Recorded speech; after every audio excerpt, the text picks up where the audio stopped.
Hey, welcome to it. I was just having a moment where I was like, oh, I can't believe I'm going to tell this story. But I am, and I'm actually pretty super psyched to do so, because it's awesome, and it's so cool, and it's informative as well. The This is the story of my biggest failure. This is the story of like the biggest failure I've ever had in my life. And, why tell the world, why share in such a public forum your biggest failure? Why do that? Why would you do that, man? Because I think we are built on the stories that we create about ourselves. I don't just think this, I know this in my heart, is that we are built on the stories that we tell about ourselves. And I think that we like to think that we tell good stories about ourselves, and we work very hard to stay in a sweet spot about that. But I also think that we avoid the stories we tell ourselves from things that went badly, right? But they are also formative stories. And when we can come to terms with what happened, we're going to see that there's gold in it. And for me, it took a bit, like years, to come to find the gold in it. But I want to share with you that for as granularly painful and life shredding and shattering as some of this was, it was really formative, and it really made a huge impact on not only the way I see myself, but it also made a huge impact on the direction of my life. And I think it's important. I think it's important that we own our stories, and own both the good stories and the bad ones, so we can look to see what the gold in the message was. What was the gold in the message that life was handing us? So this took place in the year 2000, long, long ago, when many people watching this were just a figure in their parents' imagination, and those of us were, it was pre-aughts. It was post-90s and pre-aughts. It was the year 2000. We just had the millennium, and I was living with my beautiful wife in Santa Fe, New Mexico. And she was pregnant with our first child, our daughter, who is now 15. And it was my wife's pregnancy that inspired us to move. We'd been living in New Mexico for 10 years. Such a beautiful place, access to nature. There's so much about New Mexico that's gorgeous. The Sangre de Cristos Mountains, the green chilies, the pinon smoke during the winter. Skiing, the outdoors backcountry, the altitude. It was just so many wonderful things. But we were ready for something different. And we were trying to figure out what we wanted. We knew that we wanted to be closer to a big city. We wanted to get near the ocean. And so it was time to move. We decided that my wife was going to take some time off from work to be pregnant and have our child and start to raise her. And I was going to continue working. At the time, I was a paramedic firefighter for the local fire department and a local ambulance service.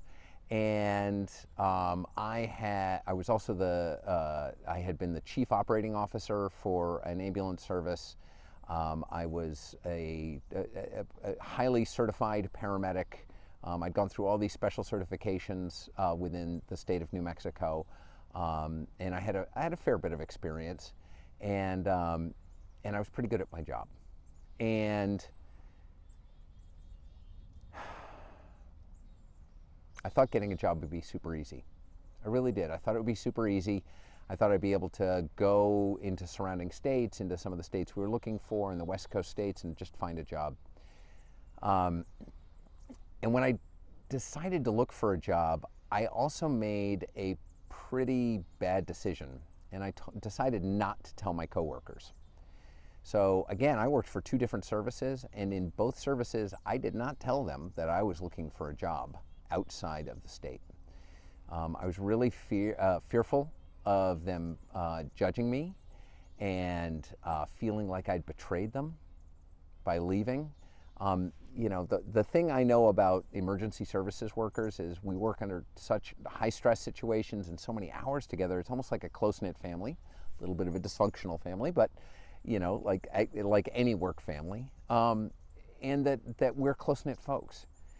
And I was really afraid of their reaction, and so I made a pretty bad choice, and I decided not to share with anybody and kept it a secret. So I started sending out and finding out about job opportunities in states outside of New Mexico, which isn't just filling out an application process, but it's actually going to those states. So I flew to different states and I went through different testing processes, all for naught. I spent thousands of dollars and went to other states for testing processes, only not to get hired. I was feeling really bad and despondent, and I didn't know what was going to happen next. But I knew that the only way I was going to win was to be able to go to find another job in another place, because we wanted to move. So I found myself outside of Portland, beautiful Portland, Oregon, in a small city, well established, that had just a few job openings for paramedic firefighters. And thousands of people showed up for the job opportunity, and it's not a surprise. The jobs were well paid, amazing benefits, a well established and well funded fire department just outside a vibrant and beautiful city. Of course they'd have thousands of people show up. And you know, when you're in the flow, that day of testing, I was in the flow.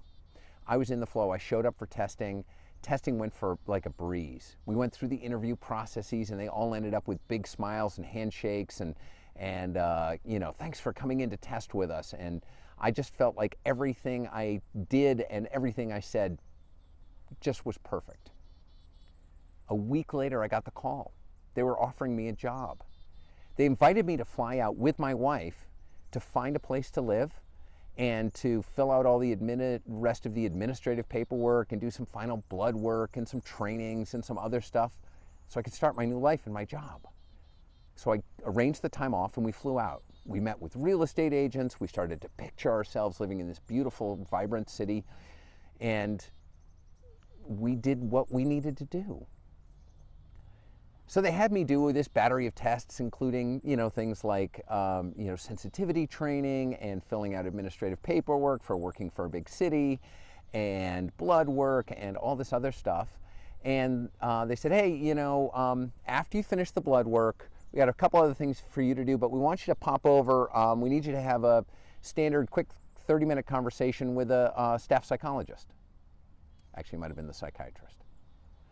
And so I scooted over there, full of confidence and just right where I was, right? I felt like I was good. I was on top of the world. I landed this. It was good. We were where we needed to be. And the psychiatrist and I sat down and we chatted. He said, I reviewed your tests, and I'd filled out like a 400 multiple choice question test and filled out multiple long essay form questionnaires. He said, he asked me just a battery of questions, left and right, many innocuous. At one point he came and he said, I noticed in the multiple choice question, have you ever thought about suicide? You said yes. Can you say more about that? There was kind of a pregnant pause, and I think I missed it. And without a beat, I smiled and I said, yeah, thanks for asking. I'd love to. I think anybody who's ever lived any time on this earth would wonder what it would be like if they weren't around, right? You'd consider what the impact, what would other people's lives around you look like if you weren't around? That's kind of part of the human experience. I don't know anybody that really hasn't considered that. Yeah. Have I ever thought about taking my own life? No. But I have thought about what it would look like if I wasn't on the planet. And that was it. I spent about 10 more minutes talking with him, and off I went to my next appointment. I walked in the door to my next appointment, and there was a phone call for me, and it was a battalion chief who told me in no uncertain terms that they were withdrawing their job offer effective immediately without review. I'm standing in a building in an office park. My pregnant wife, 7 months pregnant, is sitting down in the parking lot reviewing real estate brochures.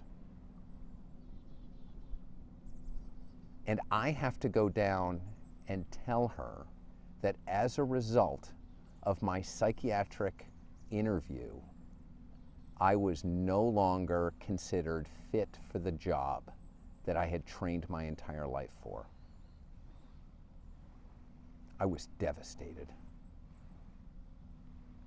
I threw everything I had into the elevator doors after it opened. I broke out into tears in the elevator on the way down. I don't even know how, I don't even remember telling my wife. We flew back the next day to New Mexico, and by that time, a couple of things had happened. It had gotten worse.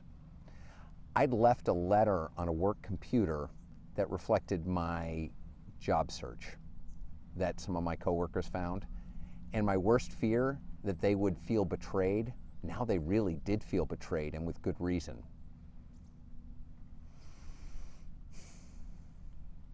I went back to work, and all I did for a month was show up with my head down.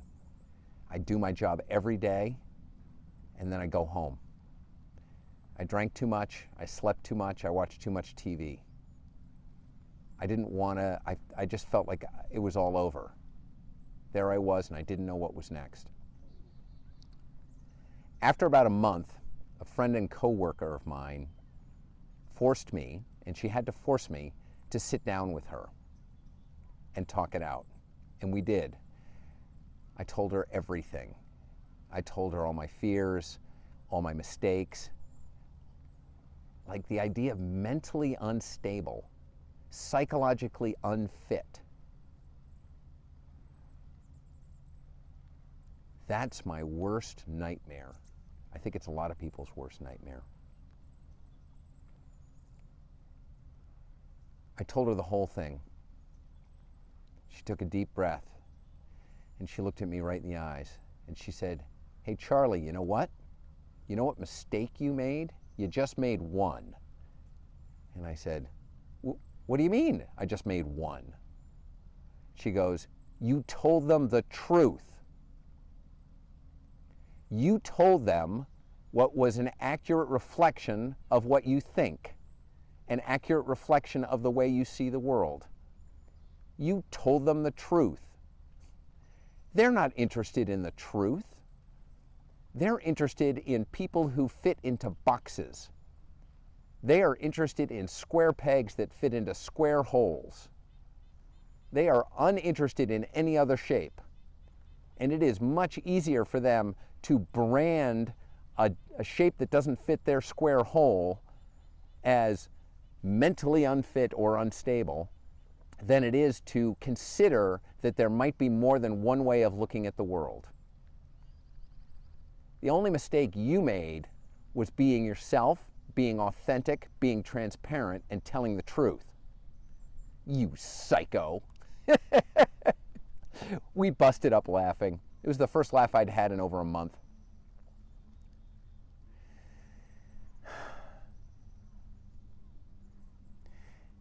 This was the precipitating moment where I started my removal from the fire service. It's been 15 years since I've been in the fire service, and I haven't looked back. I did move. We left New Mexico, and we're now in the Northwest, as you can see. I've never tried to get a job in fire service. I've never been happier. I've never been happier. What I couldn't see then but can see now so clearly was that it was a pivoting moment that I needed to go through to distinguish why what I was doing wasn't for me, so I could get on to doing what's next. There are gifts in every one of our failures when things don't go the way we expect. Before you take your next leap, or if this inspires you to take your next leap, remember, however it goes, either the way you expect it or horribly not the way you expect it, there is going to be a gift in it, and there's going to be gold. The only thing you need to do is show up and take the action. All you need to do is show up and take the action. There are plenty of people and organizations out there that want square pegs for square holes. You are not one of them. Nobody gets to categorize you or make you small or make you look like you or only fit into one thing. You are a unique, powerful, insightful, unique individual. You bring so much to the table. Every diamond has so many facets. You are just like that. Your only job is to show up, take action, learn when things don't go the way you want, and then take the next one. I can't wait to see what you build. I invite you to share it with me. I'm always inspired by what the stories I hear. And I wanted to share with you, this is my biggest failure. It's also my biggest gift. Have a great day, and I look forward to hearing about your next failure. Take care. Hey, you can trust me. After all, I'm a psycho. Take care.